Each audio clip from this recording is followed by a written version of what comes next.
भारत की सबसे पुरानी जनजाति है भील जनजाति, जिसका उल्लेख रामायण और महाभारत काल से ही है। ऐसा माना जाता है कि ये मालवा और मध्य भारत पर शासन किया करते थे। आज हम बात करेंगे इसी जनजाति के एक राजा की, जिसके डर से बड़े बड़े राजाओं के पैर कांप जाते थे। मैं बात कर रहा हूँ कोटिया भील की, जो राजस्थान की कोटा रियासत का ही एक राजा था, जिसके नाम पर ही कोटा का नाम कोटा रखा गया। और कोटिया भील की सबसे खास बात यह है कि वह सर कटने के बाद भी दुश्मनों से लड़ता रहा।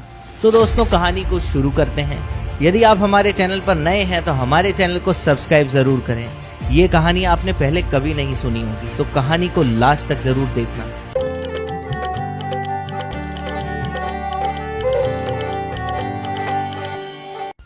समय था लगभग सन 1200 ईस्वी का, जब वर्तमान कोटा शहर में भीलों की राजधानी थी अकेलगढ़, जिस पर कोटिया भील का शासन था।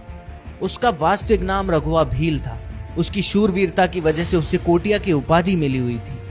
कोटिया भील का मुख्य स्थान अकेलगढ़ का किला ही था, जिसकी खास बात यह थी कि वह किला दूर से दिखाई नहीं देता था और एक तरफ चंबल नदी होने की वजह से वह किला सुरक्षित भी था। कोटिया भील शिव का बहुत बड़ा भक्त था, इसलिए उसने कोटा में स्थित नीलकंठ महादेव का मंदिर बनवाया, जो आज भी उपस्थित है।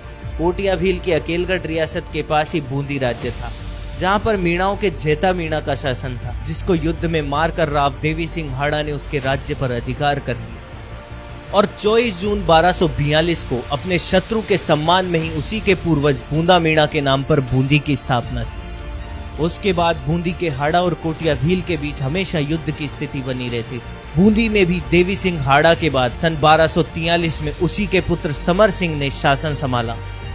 उस समय तक समर सिंह की महत्वाकांक्षाएं भी बढ़ चुकी थी और बूंदी के हाड़ाओं और कोटिया भील के बीच दुश्मनी बढ़ती चली गई। समर सिंह ने कोटिया भील को हराने के लिए कूटनीति का इस्तेमाल करना शुरू कर दिया। उसने आसपास के ठिकानों और छोटे रियासतों से अपने संबंध सुधारना शुरू कर दिया। समर सिंह ने इसी कारण अपने तीसरे पुत्र जैत्र सिंह का विवाह कैथून के तंवर शासक की पुत्री से करा दिया। उसके बाद समर सिंह और कोटिया भील की सेनाओं के बीच में भयंकर युद्ध हुआ, जिसमें कई भील और कई बूंदी के सैनिक मारे गए।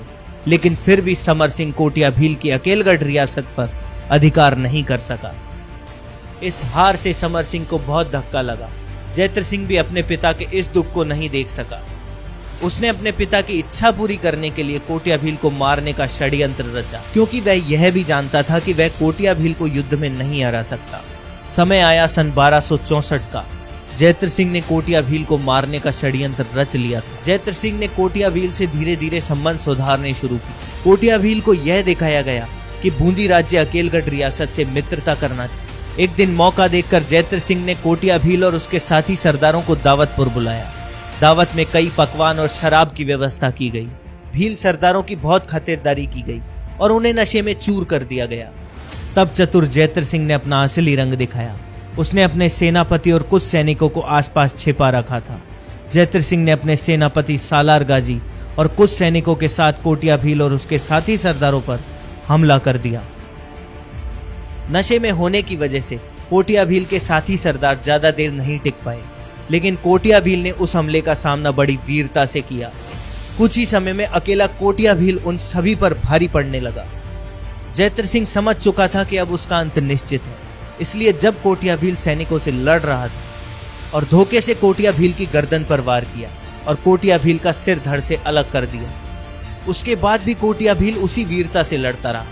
जैत्र सिंह के सेनापति सालार गाजी को कोटिया भील ने अपनी गर्दन कटने के बाद भी मौत के घाट उतार दिया।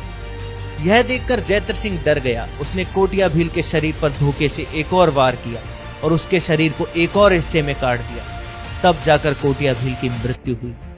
जब कोटिया भील की वीरता हाड़ा राजा समर सिंह ने सुनी, तो कोटिया भील की वीरता को सम्मान देने के लिए उस रियासत का नाम कोटिया भील के नाम पर कोटा रखा गया और कोटागढ़ पैलेस में कोटिया भील की मूर्ति स्थापित की गई।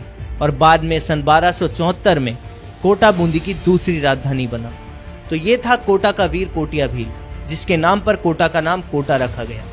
आज भी अकेलगढ़ किले के अवशेष और नीलकंठ महादेव का मंदिर कोटिया भील की वीरता के इतिहास को जीवित रखे हुए हैं। तो ये थी कोटिया भील की कहानी। आपको ये कहानी पसंद आई हो तो हमारे वीडियो को लाइक करें, और हाँ, अभी तक चैनल को सब्सक्राइब नहीं किया है तो चैनल को सब्सक्राइब जरूर करके जाएं। क्या आपको ये कहानी पता थी या आपके पास कोई नई कहानी है या फिर आपके पास कोई सवाल या सुझाव है तो हमें कमेंट सेक्शन में जरूर बताएं। फिर आपसे मुलाकात होगी एक नए दिन एक नई कहानी के साथ। तब तक के लिए जय राजस्थान, जय भारत।